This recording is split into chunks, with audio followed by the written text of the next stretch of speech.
नमस्कार, good morning, जोहार। झारखंडी Hindi news में आपका स्वागत है। झारखंड की तमाम छोटी बड़ी खबर जानने के लिए चैनल को सब्सक्राइब, वीडियो को लाइक और झारखंड के आप किस जिले से वीडियो को देख रहे हैं या कमेंट में जरूर लिखें। चलिए जानते हैं आज की पहली और बड़ी खबर। हेमंत सोरेन की याचिका पर सुप्रीम कोर्ट में इस दिन होगी सुनवाई। ईडी के समन के खिलाफ सीएम ने सुप्रीम कोर्ट से लगाई है गुहार। जमीन घोटाला मामले में ईडी द्वारा समन जारी करने के खिलाफ मुख्यमंत्री हेमंत सोरेन द्वारा सुप्रीम कोर्ट में दायर याचिका पर सुनवाई की तिथि निर्धारित हो गई है। हेमंत सोरेन की याचिका पर 15 सितंबर को सुप्रीम कोर्ट में सुनवाई होगी। इस मामले में ईडी सीएम हेमंत सोरेन को पूछताछ के लिए 3 बार समन भेज चुकी है। ईडी के समन के खिलाफ हेमंत सोरेन ने सुप्रीम कोर्ट का दरवाजा खटखटाया है। दरअसल झारखंड में सेना की जमीन घोटाले मामले में ईडी अब तक कई लोगों को गिरफ्तार कर चुकी है। रांची के पूर्व डीसी छवि रंजन, कोलकाता के कारोबारी अमित अग्रवाल, न्यूक्लियस मॉल के मालिक और कारोबारी विष्णु अग्रवाल और बड़गाई अंचल सीईओ भानु प्रताप समेत कुल 13 लोगों को अब तक इस मामले में गिरफ्तार किया जा चुका है। मुख्यमंत्री हेमंत सोरेन ने कहा, वीरों की धरती है झारखंड, अनेकों वीर सपूतों ने दिया है बलिदान। चकुलिया के केरू कोचा हाट मैदान में मंगलवार को शहीद अबुआ हंसदा के 36वें शहादत दिवस के अवसर पर शहीदों को श्रद्धांजलि सभा सह परिसंपत्ति वितरण समारोह का आयोजन किया गया। समारोह में मुख्यमंत्री हेमंत सोरेन ने कहा कि झारखंड वीरों की धरती है, अनेकों वीर सपूतों ने देश की सेवा में बलिदान दिया है। यहाँ के हर चौक और चौराहों पर शहीदों की मूर्तियाँ लगी है। उन्होंने कहा कि देश का सबसे पिछड़ा राज्य होने के बावजूद भी झारखंड ने अपने एक अलग पहचान बनाई है। सीएम ने कहा कि देशों गुरु शिबू सोरेन ने झारखंड को अलग राज्य का दर्जा दिलाने के लिए लंबी लड़ाई लड़ी, तब जाकर वर्ष 2000 में अलग राज्य मिला।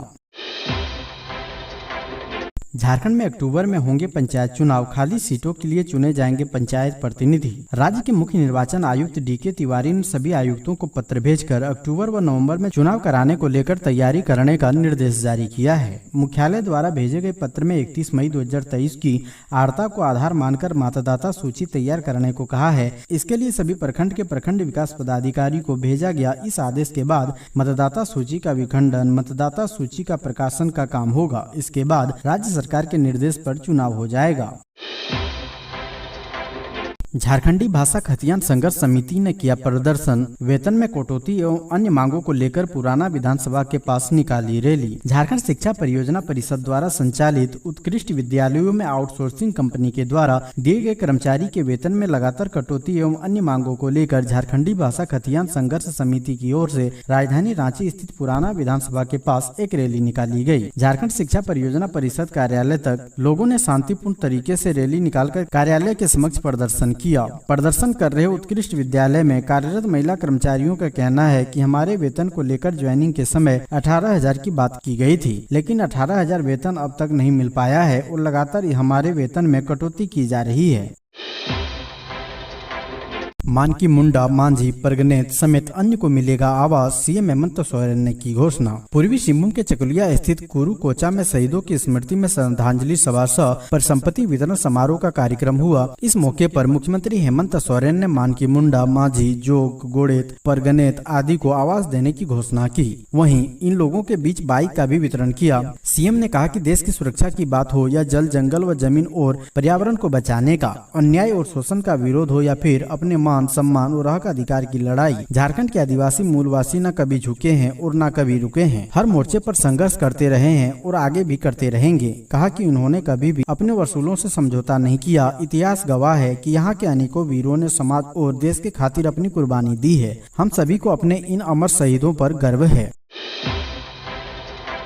सीएम हेमंत सोरेन बोले, पूर्व की सरकारों ने युवाओं के बारे में नहीं सोचा, हम दे रहे हैं नौकरी और रोजगार। हेलीकॉप्टर में तकनीकी खराबी आ जाने के कारण मुख्यमंत्री हेमंत सोरेन सोमवार को हजारीबाग नहीं जा सके। वह 11,850 युवाओं को ऑफर लेटर प्रदान करने के लिए जाने वाले थे। सीएम ने सोशल मीडिया में लिखा कि दिल्ली से शाम 4 बजे रांची लौटने के बाद हेलीकॉप्टर में तकनीकी खराबी आ जाने के कारण मैं अपने प्यारे युवा भाइयों और बहनों के बीच ऑफर लेटर वितरण कार्यक्रम में शामिल होने हजारीबाग नहीं जा सका, जिसका मुझे खेद है। सरकार में मेरे साथी मंत्री आलमगीर आलम और सत्यानंद भोक्ता तथा उपस्थित अन्य विधायकों द्वारा युवाओं को ऑफर लेटर प्रदान किया गया। उन्होंने कहा कि हमारे राज्य के होनहार स्थानीय युवाओं के बारे में पूर्ववर्ती सरकारों ने कभी नहीं सोचा था, जबकि हमारी सरकार युवाओं को नौकरी और रोजगार प्रदान कर रही है। विगत महीने हमने 10,000 से अधिक स्थानीय युवाओं को ऑफर लेटर दिया और अब हजारीबाग में 11,850 युवाओं को ऑफर लेटर मिला। इसमें 90% युवा स्थानीय हैं।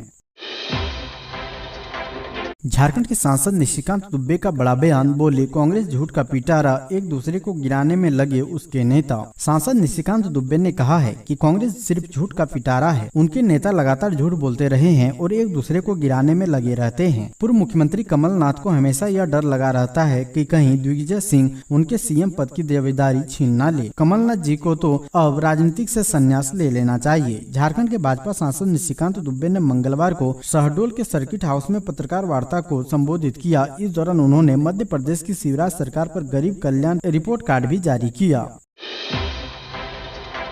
झारखंड में 3 दिन तक खराब रहेगा मौसम, आईएमडी ने जारी किया भारी बारिश का अलर्ट। झारखंड में एक बार फिर जोरदार बारिश का दौर शुरू होने वाला है। मौसम विभाग की माने तो अगले 24 घंटे के भीतर सूबे में मानसूनी सिस्टम एक्टिव हो जाएगा। इससे सूबे के अधिकांश हिस्सों में झमाझम बारिश देखी जाएगी। मौसम वैज्ञानिकों का कहना है कि सूबे में अगले 3 से 4 दिन तक मौसम खराब रहेगा। कुछ जगहों पर भारी बारिश और वज्रपात की चेतावनी भी जारी की गई है। इस दौरान तेज गति से हवाएं चलने का भी पूर्वानुमान है।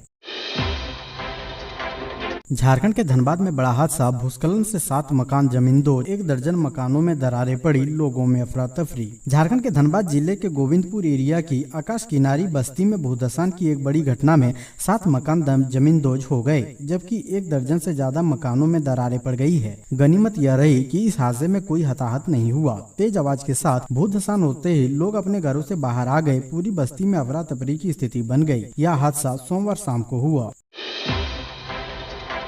बाबूलाल मरांडी ने हेमंत सोरेन सरकार पर साधा निशाना, बोले 2024 के चुनाव में बीजेपी को जिताएं। बाबूलाल मरांडी जी के द्वारा की गई बातों के आधार पर झारखंड के सिमरिया जिले में बढ़ते अपराध, भ्रष्टाचार और गरीबी के मुद्दे बहुत ही चिंताजनक हैं। वे इसके बारे में कई मुख्य बिंदुओं पर बात कर रहे हैं। पहला, पुलिस का काम। उनका कहना है कि पुलिस की जगह चोर डकैतों के पकड़वाने के बजाय पैसे की वसूली में लग गई है, जिससे अपराध बढ़ रहे हैं। उनके अनुसार झारखंड सरकार में भ्रष्टाचारी लोग गरीब जनता का पैसा लूट रहे हैं और गरीबों को उनके कई प्रकार के प्रमाण पत्र बनने के लिए पैसे देने की मांग कर रहे हैं। उनका दावा है कि गैर मजरूआ जमीन का मुआवजा किसानों को नहीं दिया जा रहा है, जबकि केंद्र सरकार इस जमीन का मुआवजा लोगों को दे रही है। उनका कहना है कि हेमंत सोरेन सरकार के रहते झारखंड का विकास नहीं हो पा रहा है, जबकि केंद्र सरकार ने स्त्री पर कई विकास योजनाएं शुरू की है। झारखंड में शुरू हुई विस्टाडोम कोच वाली ट्रेन, सांसद और विधायक ने दिखाई हरी झंडी, मजेदार होगा रांची से गिरिडीह का सफर। झारखंड के लिए एक खुशखबरी है, भारतीय रेल ने विस्टाडोम कोच की शुरुआत की है। सांसद अन्नपूर्णा देवी ने गिरिडीह स्टेशन से हरी झंडी दिखाकर new Giridih Ranchi intercity express को रवाना किया। मंगलवार को गिरिडीह से ट्रेन की शुरुआत हुई और ट्रेन शाम 5 बजे बरकाकाना जंक्शन पहुंची। जंक्शन पर 3 मिनट रुकने के बाद यह ट्रेन रामगढ़ कैंट स्टेशन की तरफ बढ़ गई। सांसद जयंत सिन्हा हजारीबाग से ही बरकाकाना जंक्शन पहुंचे। बरकाकाना रेलवे स्टेशन में सांसद जयंत सिन्हा और विधायक अंबा प्रसाद ने हरी झंडी दिखाकर ट्रेन को रवाना किया। इस सफर का आनंद सांसद अन्नपूर्णा देवी ने भी लिया।